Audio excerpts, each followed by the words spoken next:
আমি এখানে 3টি ডিম সিদ্ধ করে নিয়েছি। এরপর একটি রসুন আর একটি টমেটোটাকে কুচি করে কেটে নিয়েছি। অন্যদিকে কড়াই আমি গ্যাসে বসিয়ে দিয়েছি। এরপর 3টি ডিমকে আমি গ্রেটারের সাহায্যে গ্রেট করে নিচ্ছি। এখানে আমাকে আমার মা গ্রেট করে দিচ্ছে। এরপর কড়াই আমার গরম হয়ে গেছে। এখন আমি এখানে পরিমাণ মতন তেল দিয়ে দিচ্ছি। তেল আমার গরম হয়ে গেছে। এরপর কুচি করে কেটে রেখেছিলাম যে টমেটোটা, সেটা দিয়ে একটু ভেজে নিচ্ছি আর একটি রসুন থেতো করে নিয়ে। নমস্কার বন্ধুরা, আরশি বিশ্বাস চ্যানেলের ভিডিওগুলি দেখার জন্য সকলকে অনেক অনেক ধন্যবাদ। আর সকলে অবশ্যই সাবস্ক্রাইব করে পাশে থাকবেন। এরপর এটা হালকা লাল লাল করে ভেজে নেওয়া হয়ে গেলে আগে থেকে কেটে রেখেছিলাম পেঁয়াজ, লঙ্কা আর একটু ধনেপাতা, সেটা এখন আমি এখানে দিয়ে দিব। আমি আগে কেটে রেখেছি, তাই ফ্রিজে রেখে দিয়েছিলাম বলে এখানে বরফের মতন হয়ে গেছে। এরপর নেড়ে চেড়ে পরিমাণ মতন আর কি লবণ দিয়ে একটু নেড়ে নেব।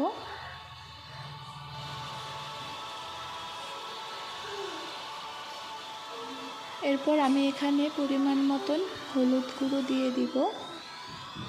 এখানে আমি আধা চামচ আদা বাটা দিয়েছি।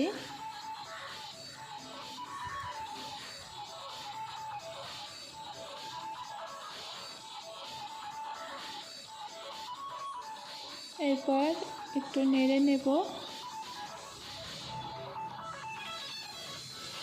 এখন 1 চামচের মতন ধনে গুঁড়ো আর 1 চামচ জিরে গুঁড়ো দিয়ে আবারও মশলাটাকে ভালো করে কষিয়ে নিব।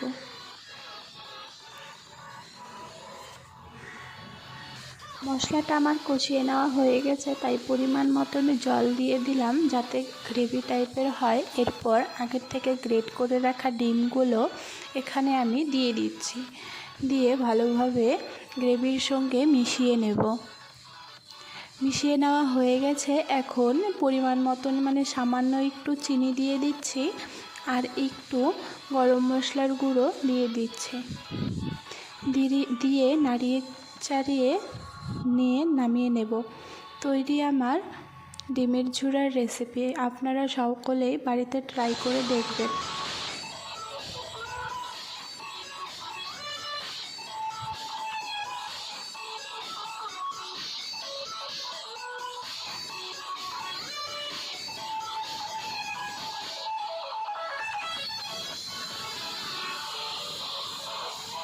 আমি এটা গরম রুটির সঙ্গে পরিবেশন করেছি।